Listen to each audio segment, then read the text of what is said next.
Hello guys, my name is Diana. I have decided to archive some of my recipes for my children. I have one child who's graduated from college and she's always calling for different recipes, but she's quite the cook herself. I have one that's in college who's now cooking for herself.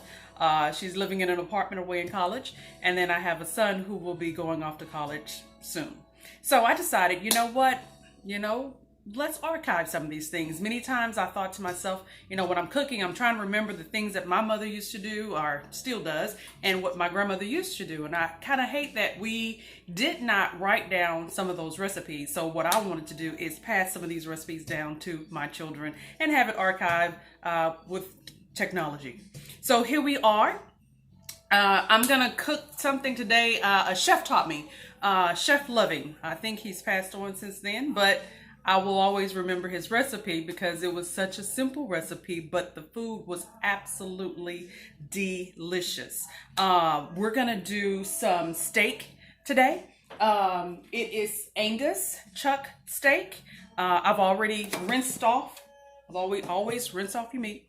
I already rinsed the meat, and they are kind of cut like this. Okay, so kind of nice little chunk of steak.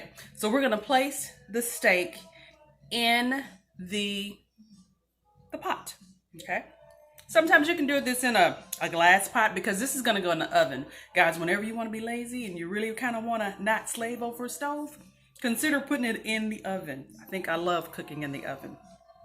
So I'm gonna throw that in my kind of a skillet that I'm gonna put into the oven. Okay, once you do that, one thing that I've started to do lately is I have slowed down on using seasoning salt instead. And the reason why, because all of my food started to taste the same. So I started just kind of using simple sea salt. Okay, this simple sea salt. I use sea salt. I'm going to use a little black pepper. And I'm going to use a little garlic powder. Okay, so those are the seasonings that I'm going to use. But what I found that the flavor of the food is still there. Okay, versus drowning in the same seasoning for everything. Okay, so you really get the flavors of the food. So here we go. And you got to be careful with sea salt. Okay, this is fine sea salt. It's kind of potent, so be careful with it. I'm going to go ahead and kind of season it to your liking. But you can kind of see what I'm sprinkling on 5 slices of steak here. Okay. So I'm going to sprinkle that. All right. Now I'm going to come with my black pepper. I used to not cook with black pepper, but the older I've gotten, I kind of really like cook. It just brings out the flavor in my meats. So I'm going to sprinkle a little black pepper on top of that. And I have a little garlic powder. Okay, I'm going to throw a little garlic powder on top, kind of ting-a-ling-a-ling. Put that in. If you hear any music playing in the background, I always cook with music, guys. It just sets the tone for me. I like to cook with love. So I put some good music on, and just know that I don't own the rights to any music that you might hear in the background. So that's what I do to kind of get myself in the mood for cooking. Okay, so that's enough garlic powder. Okay, I kind of cut back a little bit on the salt myself with that. So now I'm gonna do the other side. I'm just gonna flip it. Okay, kind of looks like so. I'm gonna flip now and do the other side of my meat. Okay, because it's a pretty good cut. Now, since I am touching raw meat, I always wash my hands just a little bit before I recontaminate my seasonings. Okay, 1 second. All right, but I'm still here with you. Okay, next, we're gonna go ahead and do the other side. Again, just a little salt. And I have been cutting back on my salt. I'm proud of myself for that. Okay. Next, we're gonna throw a little garlic powder again on top. All right, got that in. Just to give it a little coating. And notice some of the sides are kind of catching the seasonings also. And again, a little black pepper. We're going to throw that on. So now we're good with that. All right. The next thing that we're going to do is Worcestershire sauce. Okay, any brand I do. Usually, I've learned that the older I've gotten, I just kind of sprinkle it on. But this time I decided, okay, I'm going to use half a cup. Okay, so you'll know how much to use. Okay, so here we go. I'm going to pour the Worcestershire sauce, half a cup, over the meat. Okay, I'm just going to kind of drizzle it over the meat. Okay. Oh, it smells. It smells good though. So this is what we look like so far. Okay, so you got your seasonings and you have your Worcestershire sauce. Next thing that we're gonna do is a red bell pepper. Of course, you always remember to wash your vegetables. Okay, really good, because people have been touching those vegetables. And I've cut this one in half already. But remember, we're gonna peel out the seeds. We don't want the seeds. Okay, we're gonna take that part out. I'll always keep a little bowl to the side, kind of, so I can just throw things in, and kind of compost bowl, I should say. And I'm gonna take the seeds out, okay? And I'm gonna also take off this little top here, okay? I'm gonna pull that out. Also, I'm gonna take off some of the little white part in here. I'm gonna go ahead and take some of that off also. Make sure I don't get any seeds in there. Okay, so your bell pepper is kind of gonna, red pepper. You can use green, you can use orange, you can use red. I just like red because it's a little sweet. It kind of just the flavor, but I do love green also. Okay, and we're gonna cut this up. Okay, we're gonna cut that pepper up. I'm only gonna use half this time. Okay, I've cut my pepper into slices or slithers, you should say. Okay.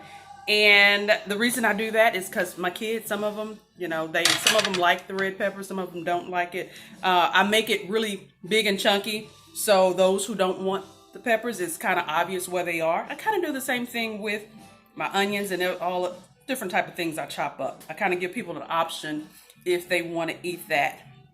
I'm going to throw that into the pot with the meat and the Worcestershire sauce. Okay.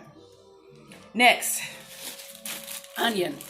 A lot of times I buy a big bag of onion, okay? And you don't want the onions just sitting out going bad, because, you know, the onions can't go bad. So what I do is I cut my onion up and I put them in Ziploc bags, okay? But if you don't have a freezer, you know, this is like a regular little sandwich bag. If you throw that in the freezer, your whole refrigerator will smell like onion. So then I come back put all of these into a big Ziploc freezer bags to kind of take in that smell of all the onions, even though I like the smell of onions. Okay, so I kind of chopped my onions up. My onions are chopped into slithers. Again, I do it that way, the same way I did the bell pepper. It's frozen right now, but we're just gonna throw it in because it's all, but I do it in slithers like so.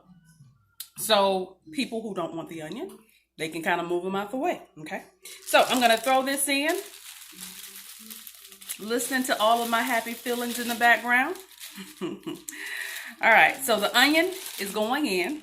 Okay, I'm gonna use that whole, and I should say, somebody said how much onion? Maybe this is a half an onion. Okay, half of an onion. I'm gonna just throw that on top because it's frozen. I always told my kids, you know, if you want to make you smell like you're really, really cooking, just put some onion on the frying pan and the whole house smell like you're really doing something. And then get takeout. Okay, but we're gonna throw that onion on top. Okay, so that's good, ready to go. The last thing that we're gonna do for this dish, I'm gonna wash my hands one more time.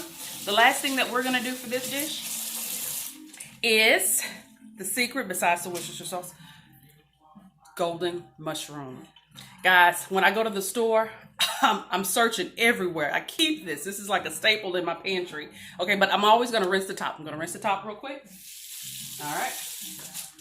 All right, things have been crawling probably all over that in the grocery stores. I don't know where things have been, but here we go. I'm gonna open that up, golden mushroom, and we're gonna put the entire can of golden mushroom into our pot. Okay, so far here's what we look like. Okay, we got everything in there, and again, you can use a glass pot.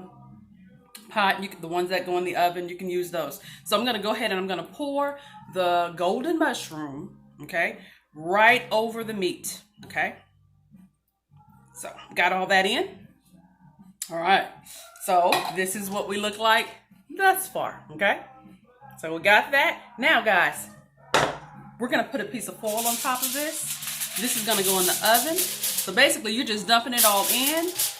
And guys, you're gonna come out with the best steak that you have eaten. Very good slice of beef. I'm gonna make sure all of my sides are sealed, okay? Because something about this going in the oven and it being sealed, it just kind of steams all of that meat in together. And you can put a bed of rice, put this over a bed of rice, potatoes. I know I'm trying to cut back on my carbs, but talk about delicious, okay? Basically, this is what it's gonna look like. This is gonna go into the oven, guys. And I think you're really gonna enjoy. So again, thanks Chef, is it Chef Loving? What's his name? That gave me this recipe. Thanks to him for this recipe. This is one that will be passed down into my family for generations to come. All right. Thank you guys for tuning in. Enjoy.